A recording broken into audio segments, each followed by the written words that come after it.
রিমঝিম বৃষ্টি অজর ধরায় ধরি কৃষ্টি, সূর্য ঢেকে নিল সৃষ্টি, আজ আমি একা ঘরে। নমস্কার বন্ধুরা, পিকুর রান্নাঘরে সবাইকে স্বাগত। বৃষ্টি পড়ছে আর এই বৃষ্টির দিনে ইলিশ মাছের এরকম একটা ভাপা, তা দিয়ে ভাত খেতে বন্ধুরা বলো তোমাদের কেমন লাগে? আমার তো ভীষণই ভালো লাগে।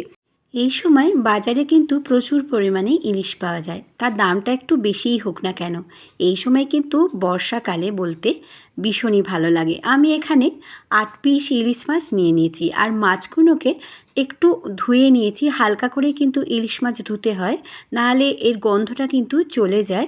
আর আমি ছোটো ছোটো যে আঁশগুলো ছিল সেগুলোকেও ছাড়িয়ে নিয়েছি। কিছু মশলা আমি প্রথমে বেটে নেব, তার জন্য একটা মিক্সির জায়গা নিয়ে নিয়েছি। দিয়ে দিলাম প্রথমে সাদা সর্ষে 2 চামচ, আর দিয়ে দিলাম পোস্ত দানা 1 চামচ। এখানে আমি 6টা কাঁচা লঙ্কা দিয়েছি। বন্ধুরা তোমরা যেরকম ঝালটা খাবে সেরকম বুঝে কিন্তু দিও। আমি একটু জল দিয়ে মিহি পেস্ট করে নেব। আমি একটা বড় টিফিন কৌটোর মধ্যে এই ভাপাটা করব, তাই জন্য নিয়ে নিয়েছি সমস্ত ইলিশ মাছটা। এবারে এর মধ্যে আমি দিয়ে দিলাম প্রথমে পরিমাণ মতো নুন। আমি এখানে 2 চামচ মতো নুন দিয়েছি। দিয়ে দেব হলুদ গুঁড়ো। তোমাদের যদি মনে হয় যে ভাপা ইলিশে হলুদ গুঁড়োটা দেবে না, সেক্ষেত্রে তোমরা নাও দিতে পারো। আমি এখানে 2 চামচ দিয়ে দিলাম হলুদ গুঁড়ো, আর লাল লঙ্কার গুঁড়ো আমি দিয়ে দিলাম এখানে 1 চামচ। আমি একটু অন্যরকমভাবে এই ইলিশ মাছের ভাপা রেসিপিটা তোমাদের কাছে দেখাচ্ছি, সম্পূর্ণ ভিডিওটা দেখো। এবার যে পেস্টটা আমি তৈরি করেছিলাম সেটাকেও দিয়ে দিলাম, দিয়ে ভালো করে আমি মিক্সি ধোয়া যে জলটা আছে সেটাকেও কিন্তু দিয়ে দেব। এইভাবে কিন্তু আমি এই রেসিপিটা করব। এবারে আমি এর মধ্যে দিয়ে দেব সর্ষের তেল।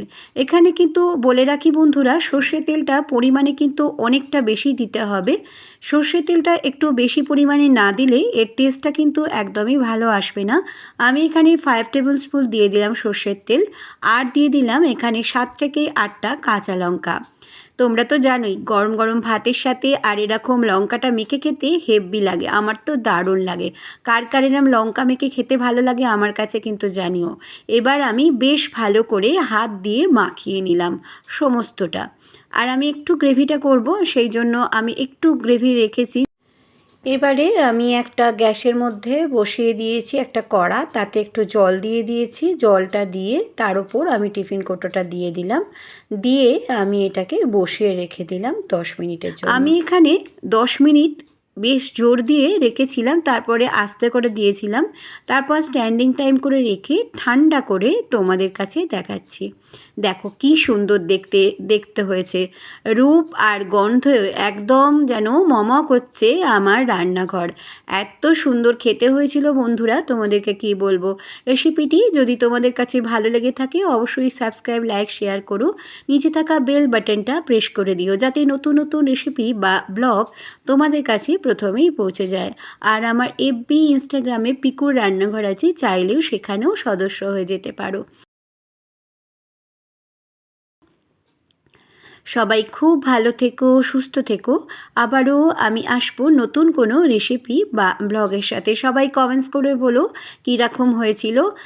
রান্নাটা কিন্তু অপূর্ব সুন্দর হয়েছিল। আবারও বলছি বন্ধুরা, তোমরা কিন্তু বাড়িতে অবশ্যই আমার মতো ট্রাই করো। ধন্যবাদ।